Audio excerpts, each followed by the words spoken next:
Inside every chip Applied Materials helps build is a gram of refined gallium that passed through a single province in southern China, Guangdong, where the ore was mined, cracked, and purified to semiconductor grade before anyone in a Western fab ever touched it. That gram crossed an ocean under an export license that a policy decision in Beijing can narrow or close. The question this map asks is not whether China can build what the West refuses to sell it. It is whether the West can build anything at all if China decides to close its refining gates, and whether any bypass route is even on the drawing board. Every line in this web converges before it can continue. Trace it from the finished chip backward, following the material lines that feed it, to find where those lines narrow into single passages China holds. A breakthrough, read from this direction, is the moment the West finds a second route into a node it assumed it owned by default. Most of those routes do not exist yet. Some may not exist this decade. Start at the finished chip. A compound semiconductor device, the kind that drives radio frequency components, power electronics, and certain photonic applications. Trace one material input backward: gallium arsenide, gallium nitride, indium phosphide substrates. Each of these requires refined gallium or refined indium as a feedstock. The line runs back through the fab's intake dock, back through an ocean shipping lane, back through an export manifest, and arrives at a Chinese smelter. That gram of refined gallium did not begin its life as gallium. It began as a residue, a byproduct stream from aluminum smelting, where bauxite ore processed for alumina yields a gallium-containing fraction that has to be collected, concentrated, and then purified through multiple chemical stages before it becomes anything a semiconductor fab can use. China accounts for the substantial majority of global primary gallium production.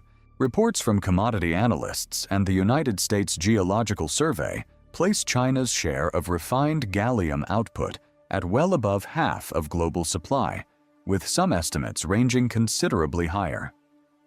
No independent audit of exact tonnage is publicly confirmed, so those figures should be read as analyst range estimates, not audited data.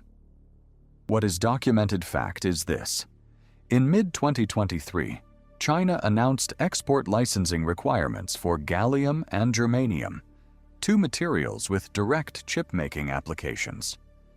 The downstream supply effect on Western fabs varies by fab and contract structure and is reported by industry observers, but it is not uniformly audited. What every report agrees on is that Applied Materials and its peer toolmakers do not mine or refine materials. They build the deposition, etch, and inspection equipment that processes materials inside the fab. Their tools require that the gram of gallium already exists, already purified, already delivered. The tool is downstream of the choke point. Think of a highway interchange where every lane from every direction merges into a single bridge before the city. The bridge is not the destination. It is the passage every route must cross. Chinese gallium refining's the bridge. Applied Materials builds the roads on the far side. The bridge is not theirs. Node: Chinese gallium refining. Status: held by China. No Western bypass at scale. That bridge was built on a specific kind of ground. The gram of gallium did not simply exist because China has ore. Bauxite deposits sit across Australia, Guinea, Jamaica, and Brazil. The ore is not the choke point. The choke point is the refining train. The sequence of solvent extraction, electrodeposition, and zone refining steps that convert raw gallium metal to the 6-9s or 7-9s purity semiconductor fabs require. Outside China, gallium refining capacity exists in small volumes, a handful of operations in Europe, 1 or 2 in North America.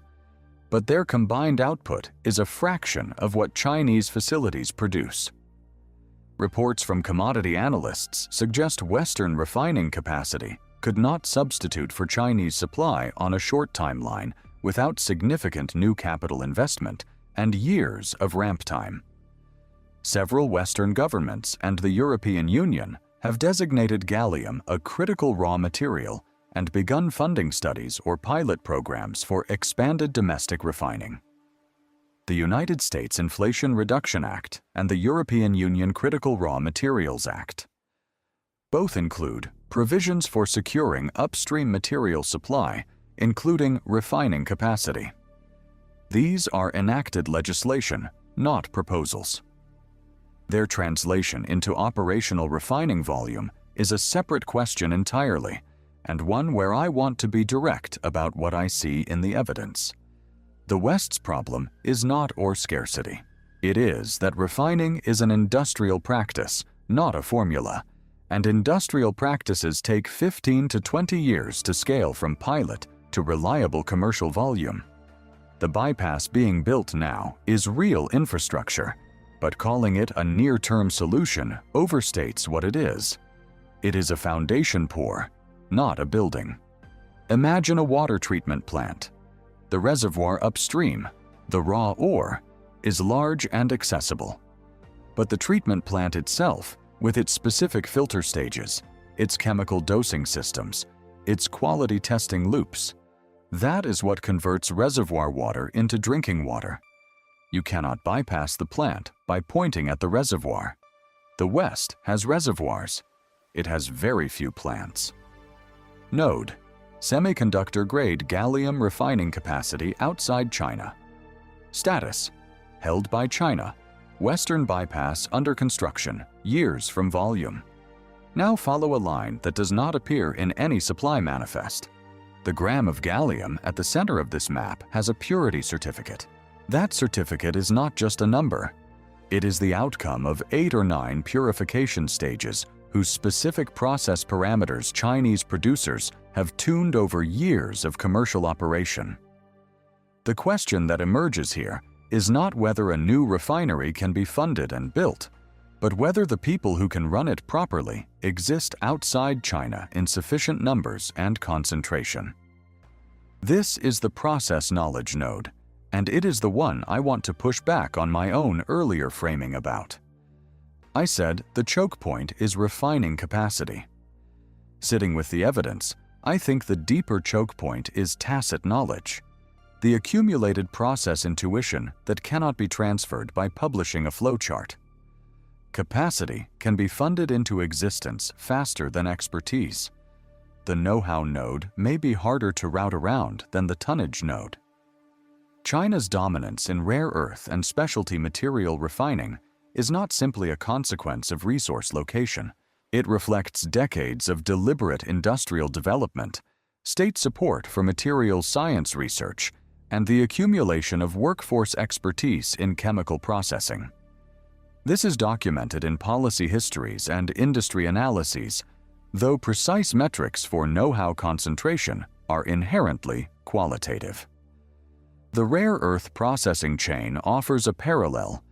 Even when Western companies have attempted to rebuild rare earth separation capacity, as in the case of the Mountain Pass mine in California, the chemical separation expertise required for the downstream steps proved difficult to reconstitute quickly. That story is a data point, not a prediction, but it is the closest available analog to what the gallium refining bypass faces. A recipe can be published, but the cook who has made the dish 10,000 times knows when the sauce is about to break before any thermometer reads it. That judgment lives in practice, not in documentation. Chinese refining know-how is that judgment, accumulated at industrial scale, and it does not transfer by opening a new plant with a copied flowchart. The purity certificate on that gram of gallium is, in a sense, a knowledge artifact. Proof that someone ran the process correctly, not just that the equipment existed. Node: process expertise for semiconductor-grade specialty material refining. Status: Held by China, western route exists but untested under pressure. Now trace the bypass lines the West is actually drawing. Mining projects in Canada, Australia, and parts of Africa have received attention as potential non-Chinese gallium and germanium sources. Some are at exploration or feasibility stage. A small number are at development stage.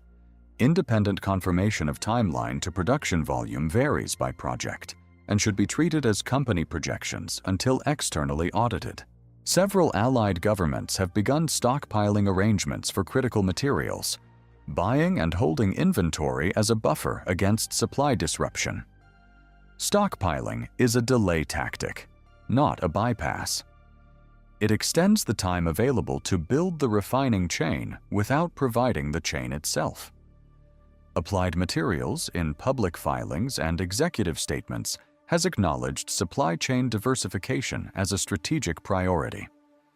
The company's precise exposure to Chinese refined gallium or germanium within its tool manufacturing supply chain is not fully disclosed publicly, so that exposure should not be characterized with false precision here. What is clear from the structure of the dependency is that the toolmaker's position is downstream of every node traced so far. Their tools are real, their engineering is genuine, and their competitive position in advanced deposition and etch equipment is well documented. None of that changes the upstream geography. A city with one bridge and a flood coming has two options: build a second bridge or pile sandbags at the first one. Stockpiling is sandbags. New refining capacity is the second bridge. The sandbags are in place. The bridge foundations have been poured. The span is not yet across the river. Node: Western alternative supply chain for semiconductor-grade specialty materials. Status: held by China. Western bypass under construction, years from volume. Now slow the map down. Every node traced so far has a bypass under construction, however early stage. There is one node where the bypass is not under construction in any meaningful sense, not because no one has noticed it, but because the technical and geographic constraints make it genuinely harder to route around than the gallium line. That node is high-purity heavy rare earth oxide separation, specifically dysprosium and terbium, which are required in the permanent magnets that drive the precision motion systems inside lithography and etch tools. These are not the most discussed materials in the semiconductor supply conversation, which tends to center on gallium and germanium. But the motion systems inside extreme ultraviolet and deep ultraviolet lithography tools, inside applied materials etch chambers, inside the wafer handling robotics that every fab depends on. These require permanent magnets whose performance specifications depend on rare earth content that China refines at a share of global output that no publicly confirmed alternative supply chain approaches. The separation chemistry for heavy rare earths is more complex than for light rare earths, and the processing facilities capable of separating dysprosium and terbium to the required purity are even more concentrated in China than gallium refining. Mining deposits outside China exist, but are small or at early development stage. The know-how gap here is wider than it is for gallium. The strongest case for a bypass coming rests on real programs. Heavy rare earth deposits in Greenland, Canada, and parts of Scandinavia are under active exploration. Lynas Rare Earths in Australia has built separation capacity for light rare earths, and reports suggest plans for heavy rare earth processing, though no confirmed production volume for dysprosium or terbium separation has been independently verified. The United States Department of Energy has funded research into rare earth separation from unconventional sources, including coal byproducts. These are real programs. Their output is not yet a supply chain. The honest synthesis is this: the permanent dead-end case and the bypass coming case are both true simultaneously, and the outcome depends on which one compounds faster over the next 8 years. On current trajectories, This node remains a genuine dead end through the early 2030s, with meaningful uncertainty after that. I do not think anyone, including the people building the bypass, knows the answer yet. That uncertainty is not a rhetorical hedge, it is what the evidence actually shows. Node: heavy rare earth oxide separation for precision magnet applications in semiconductor tooling. Status: held by China, no Western bypass at scale, and no confirmed path to volume this decade. Pull back to the full map. None of the nodes traced here are fully bypassed. Several have bypass construction underway, measured in years of ramp time and conditional on sustained capital commitment and workforce development that has no historical precedent at this speed. The gallium refining bypass is at pilot scale. The broader refining capacity bypass is funded and legislated, but not yet operational. The processing know-how bypass is at its earliest stage. Workforce development and institutional expertise cannot be fast-tracked by policy alone. And the heavy rare earth separation node has no confirmed bypass at volume. My read of the full web is this: the West entered this decade assuming the choke points in semiconductor supply were owned by Western toolmakers. Extreme ultraviolet lithography, advanced electronic design automation, leading-edge logic. That map was accurate as far as it went. What it did not map was the layer underneath the tools, the materials the tools process, the gases the chambers run on, the magnets the motion systems depend on. That layer runs through China at nearly every junction. The bypass construction is real and funded, but it is being measured in years when the geopolitical pressure is being measured in months. The gram of refined gallium that began this map, which started in a Chinese smelter, traveled through an export license window that could narrow or close at policy decision, crossed an ocean, and arrived at the intake of an applied materials tool. That gram is the map's honest scale bar. Everything the West is building to replace it is real. None of it is ready. The map of the semiconductor supply web is not finished. It is being redrawn in real time, and the pencil moving fastest right now is not in a fab.